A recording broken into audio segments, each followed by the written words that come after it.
नमस्कार माझ्या मित्रमैत्रिणींनो, मी जे म्हटलं होतं तुम्हाला दुसऱ्या पार्टमध्ये पुढची प्रोसिजर सांगेल, तर मी आता या पार्टमध्ये टाकलेली आहे की आपला गोडा भात कशासोबत खायचा ते तुम्ही पुढे पहा. कढीसाठी घेतलं आहे मी ताकात टाकलं आहे थोडंफार बेसन. थोडंच बेसन घ्यायचं जेणेकरून ते आपली कढी घट्ट नाही झाली पाहिजे. आपलं साधारण मिश्रण, मग ते चांगलं ढवळून घ्यायचं. मग घ्यायची कढई, गॅस फुल फ्लेमवर ऑन करायचा, त्यात टाकायचं थोडं तेल. कढीला जास्त तेल घ्यायचं नाही, नाही तर कढी आपली तेलकट लागते. तेल घेतलं, त्यात आता मोहरी, लसूण, जिरं हे सगळं त्यात टाकून द्यायचं आणि लसूण चांगला लालसर तांबूस होईपर्यंत ढवळत राहायचं. आणि माझ्या चॅनलला सबस्क्राईब केलं नसेल तर तुम्ही मला सबस्क्राईब, लाईक करा आणि शेअर करा. जे तुम्हाला मी मागच्या वेळी सांगितलं होतं की आपला खमंग गोडा भात कशासोबत खायचा आहे, तर तो हा आपल्या कढीसोबत खायचा आहे. त्याच्यासाठी मी कढीची रेसिपी टाकली आहे, कारण ती कढीसोबत तो गोडा खूप सुंदर लागतो.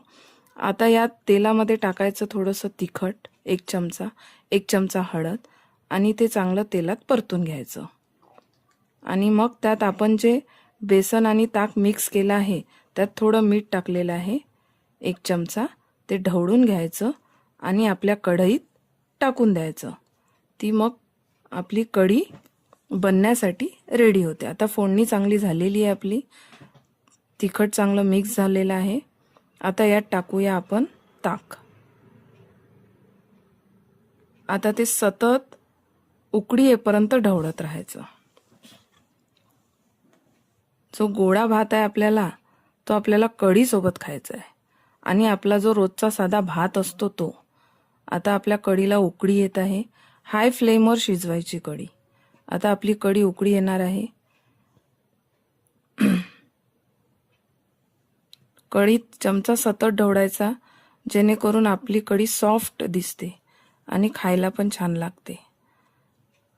आता कढीला आपल्या उकळी आली आहे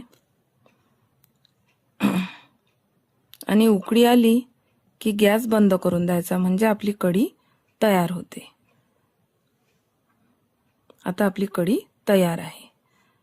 मग ताटात असं थोडं, जे आपण मागच्या वेळेला मी तुम्हाला पार्ट 1 मध्ये रेसिपी टाकली होती खमंग गोडा भाताची, हे त्याच्यासोबत आपल्याला जेवायचं. बघा, यात गोडा भात आहे, कढी आहे, पोळी आहे. पोळी ऑप्शनल आहे. आणि ही कढी आणि भातावर मस्त मोहरीचं तेल, हे 1 नंबर लागते असं जर आपण खाल्लं तर. चला मग, आपले भरड्याचे गोळे करून झालेले आहे.